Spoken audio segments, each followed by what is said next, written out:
One thing we can all agree on is that seeing the Paul George injury was very horrific to watch.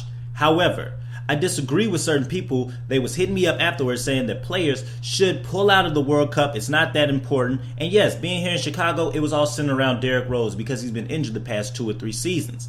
However, if you're an NBA player or you play basketball, that comes with the territory. You can get injured doing anything. NBA players, to be the best that they can be, they practice and play ball during the summer. They play in pro-am games or street games or pickup games. They also play in the World Cup against some of the best. That actually helps your game even more. So if you're going to be scared because you're afraid to get injured, then you shouldn't be playing basketball at all. That shouldn't mess up anybody's psyche to play it. Now, granted, the NBA owners and all that, probably they want to pull their players out. It makes sense. But for a basketball player, it shouldn't change your mind one way or the other. This is the BS Podcast Show. I'm your host, Brandon Fryer, a.k.a. The Fry Guys.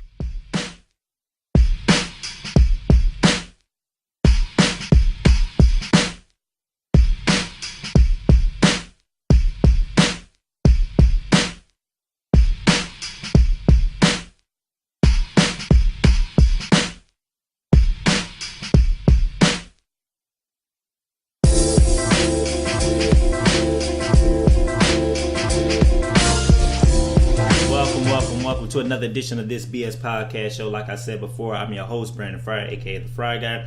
We got a great show for you this week, man. We're going to talk some NFL, baseball, basketball. We're going to get into all that full of bull, your ish, you know the routine. But before we get into any of that, let's get you caught up with this BS update. And let's start off in football as the Bengals and quarterback Andy Dalton agreed to a 6-year, $115 million deal. The 49ers waived wide receiver John Baldwin. He was a former first-round pick, and I think the Lions now officially claimed him.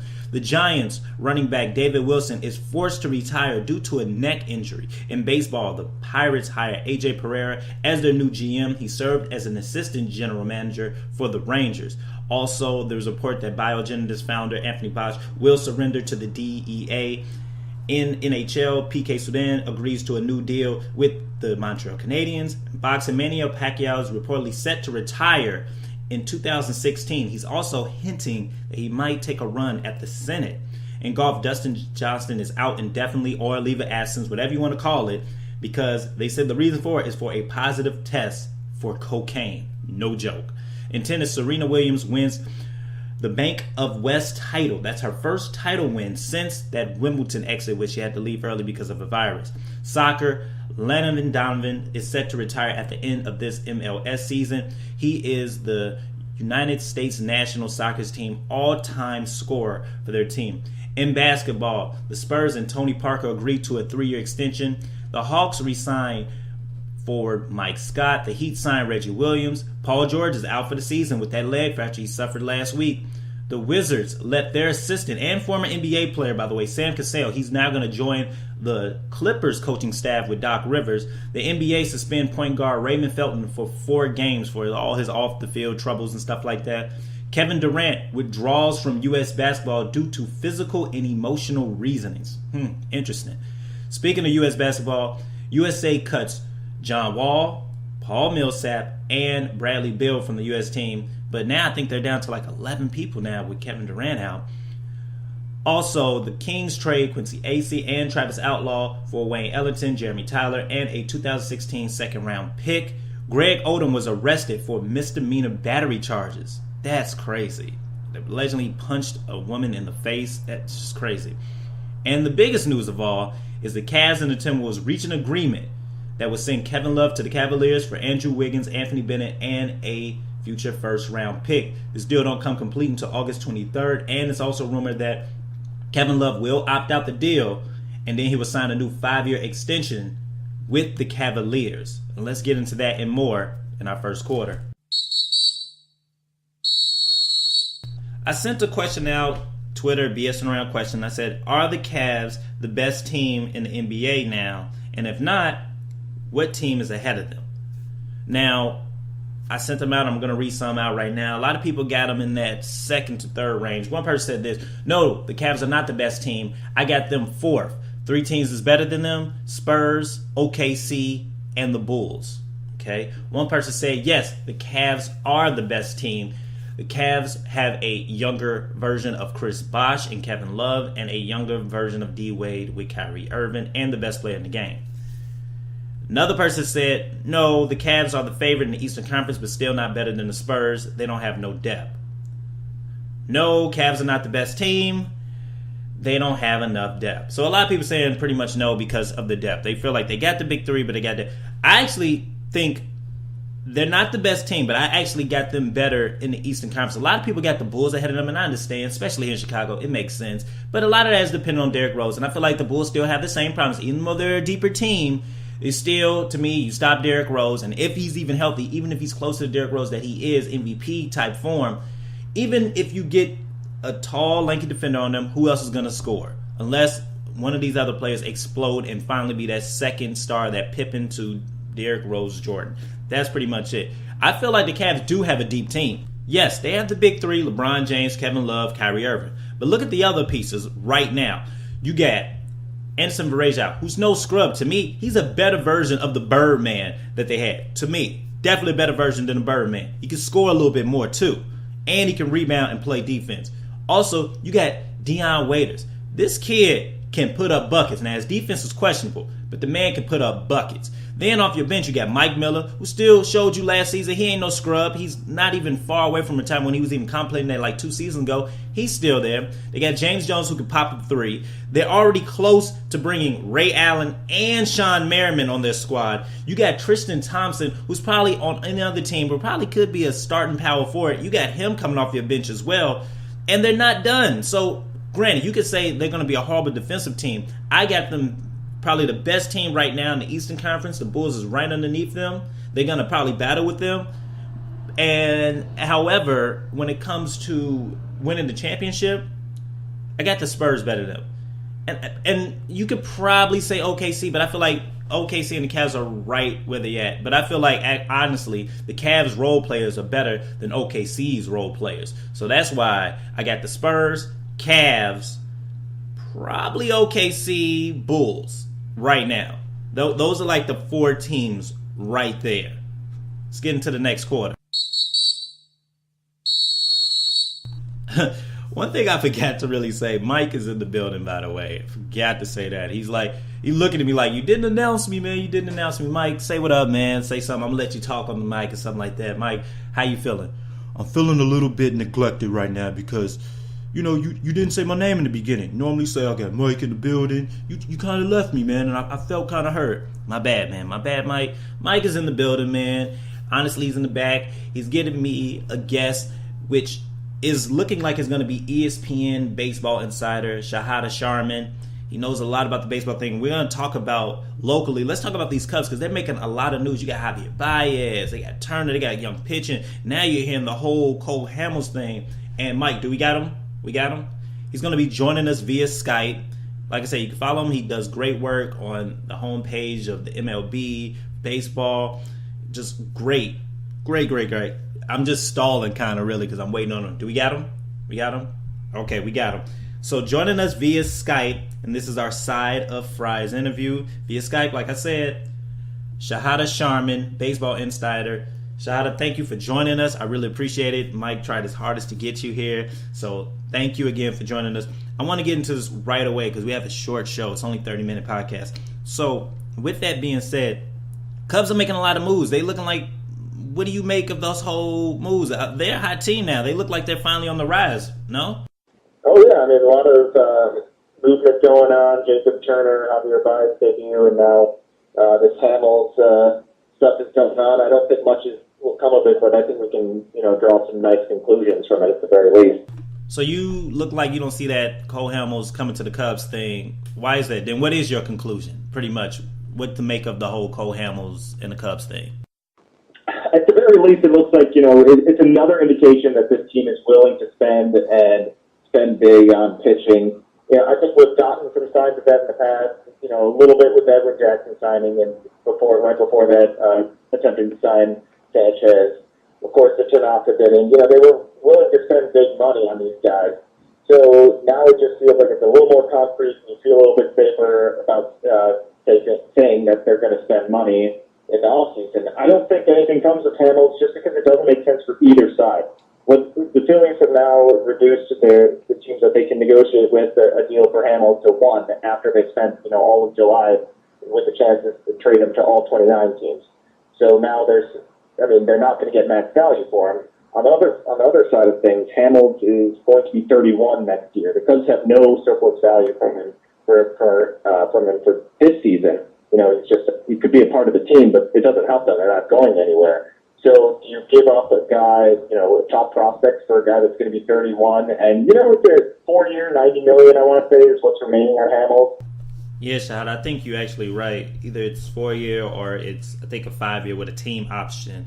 So pretty much, you see the reason why this is not working because of the whole money aspect, correct?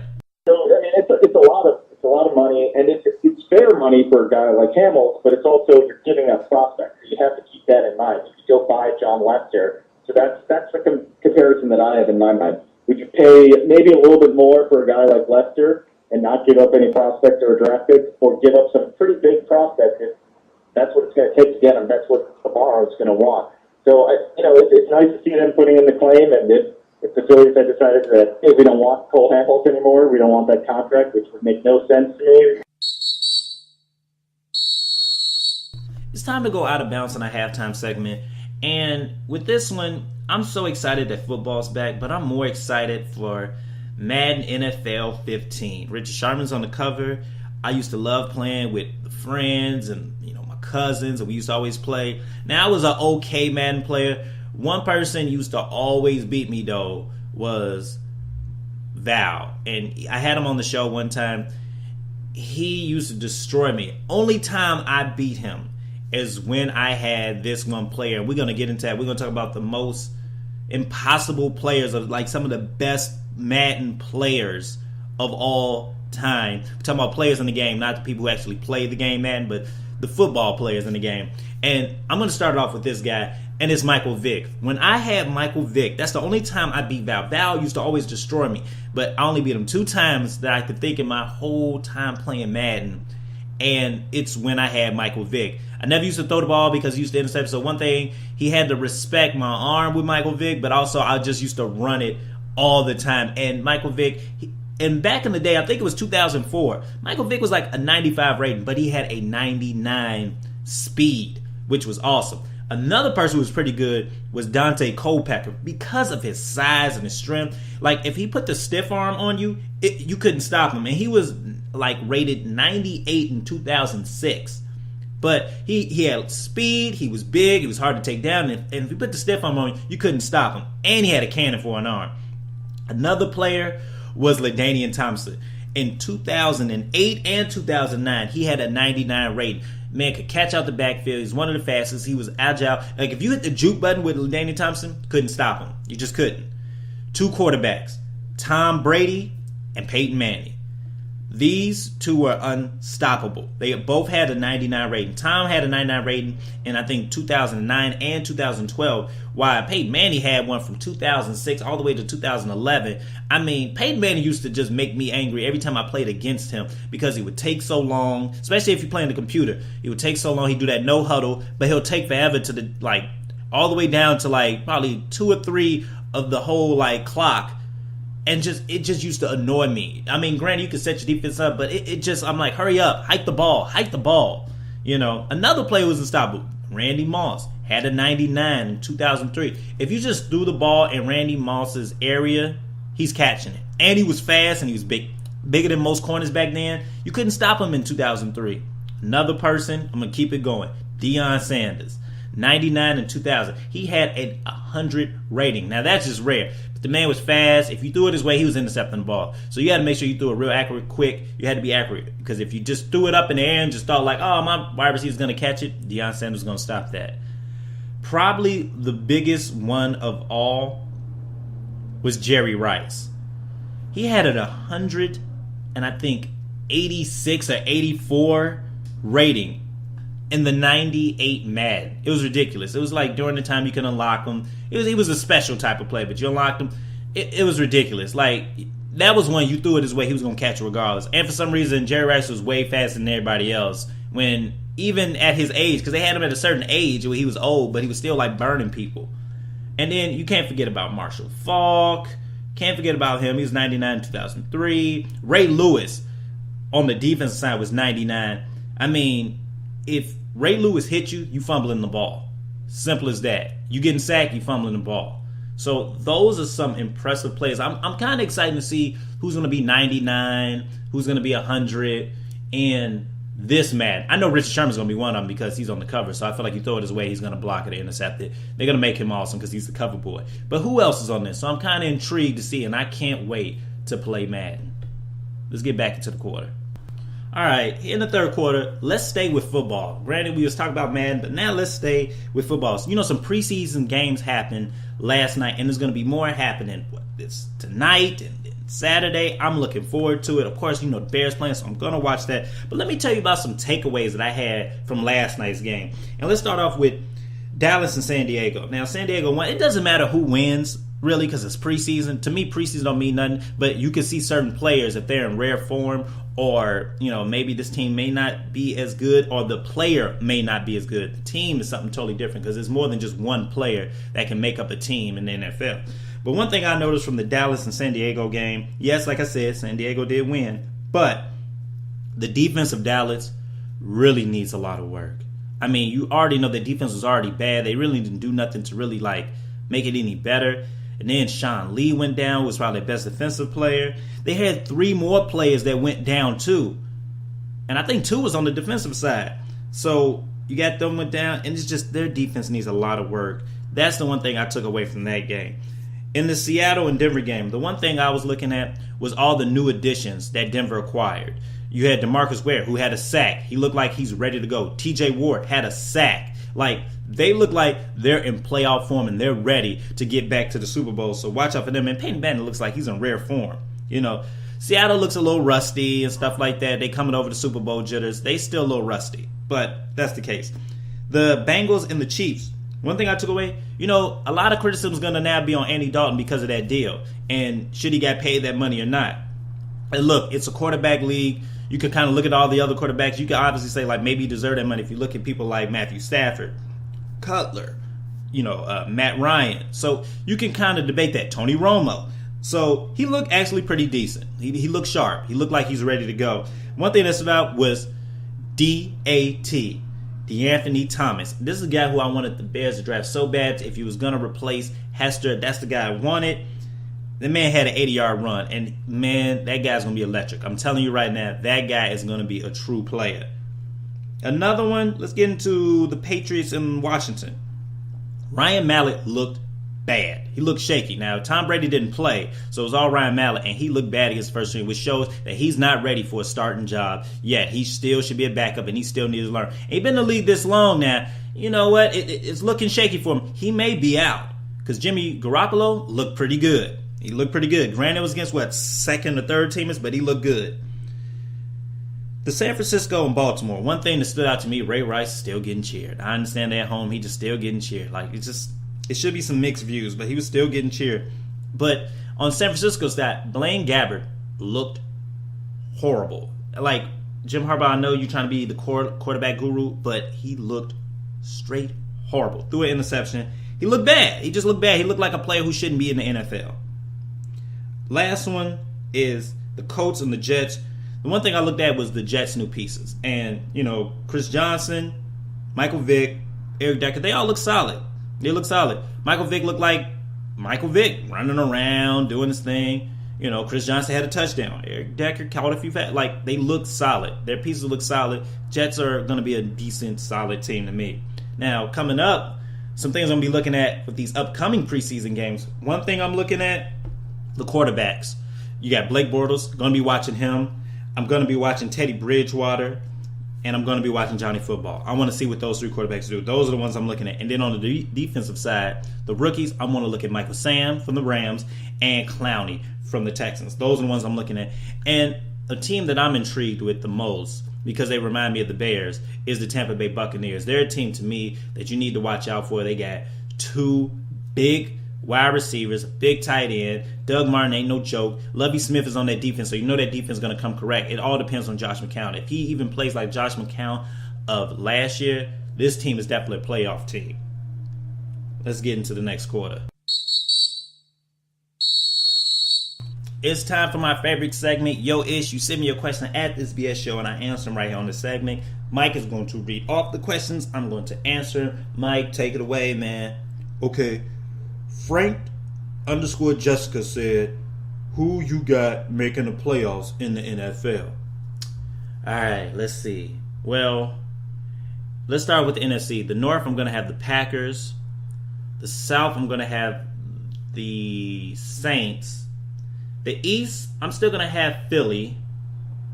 And the West, I'm going to have the 49ers. And then the wild cards, I'll have the Seahawks and the Bears. Those are the ones I got over there. In the AFC, I'm going to have, in the East, I'm going to have the Patriots. In the North, ooh, that's going to be tough. North. Oh, man, that is going to be tough. I'm going to go with the Bengals, but I feel like that's a weak division. I'll just go with the Bengals for now. In the West, I'm going to have the Broncos. That one's, pretty easy. And then in the South, I'm still going to go with the Colts. And then the wild card, I'll have... this is just tough.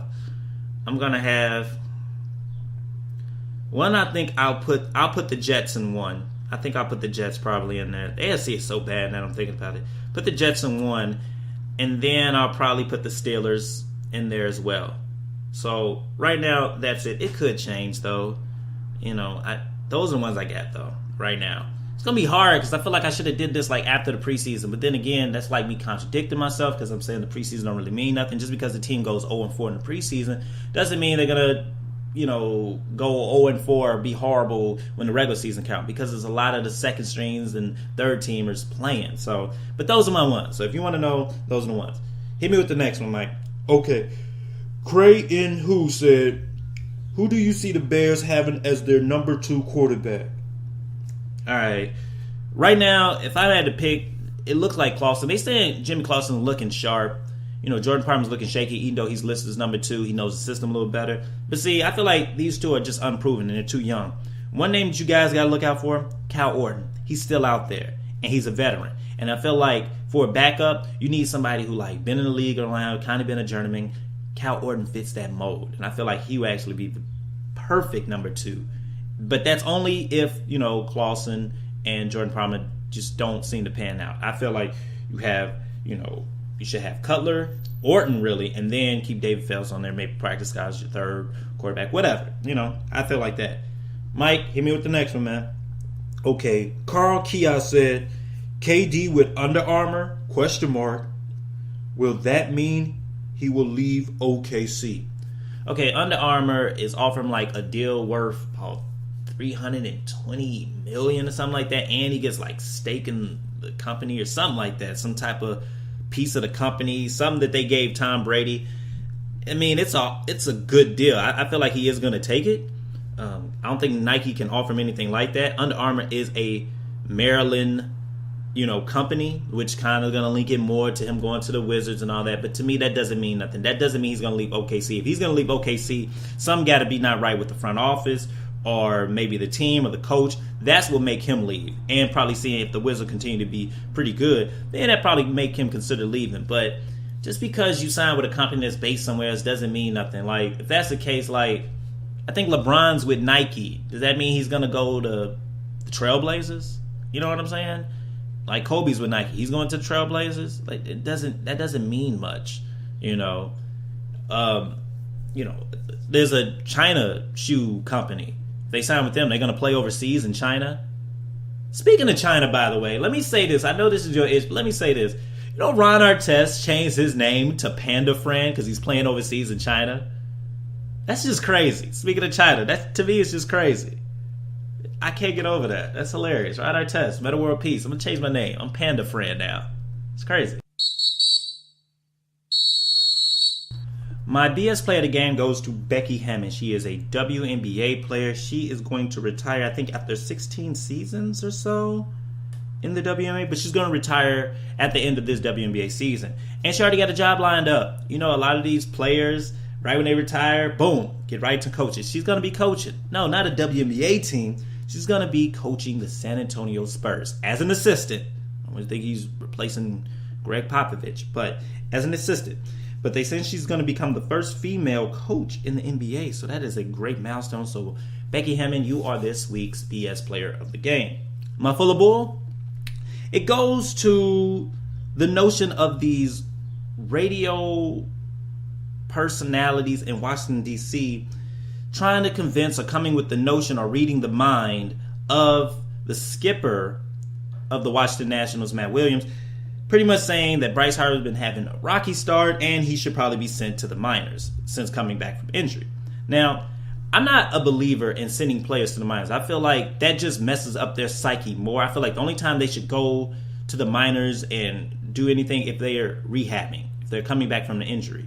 If you're just slumping, you should learn how to figure it out in the majors. Because I feel like if you push them down to AAA or the minors, the pitching there is different either. So you're getting weak in pitching. That's not going to help you. That's going to hurt your confidence. That's saying like, man, I really suck so bad. They got to send me down here and play like weaker, talent pretty much. I feel like that messes up your psyche. So that whole notion, and it came from those, radio personalities in Washington, D.C. Do not feed me BS and call us sugar grits.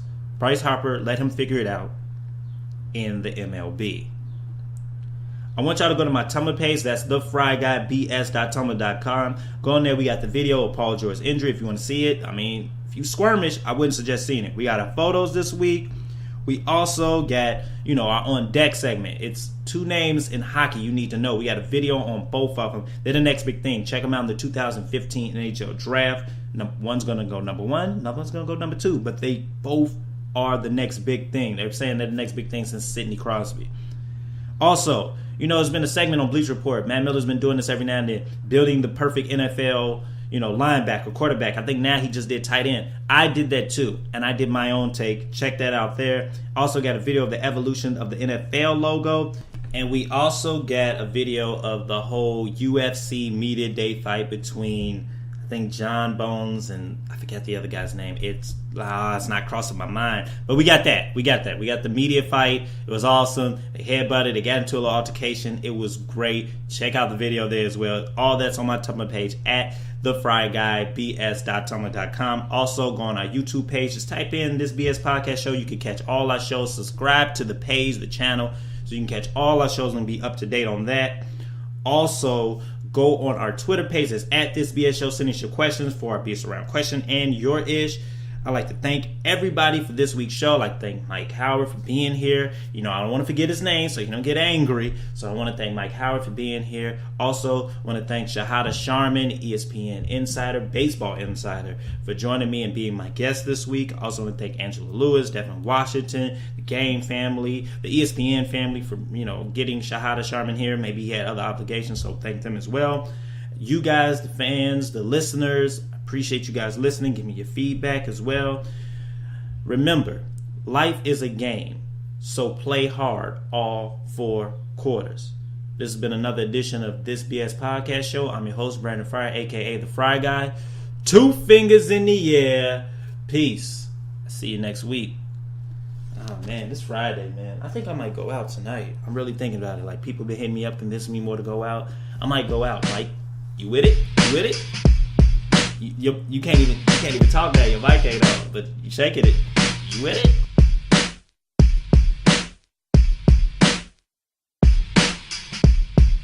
Bye-bye. I'm out of here anyway. Peace out.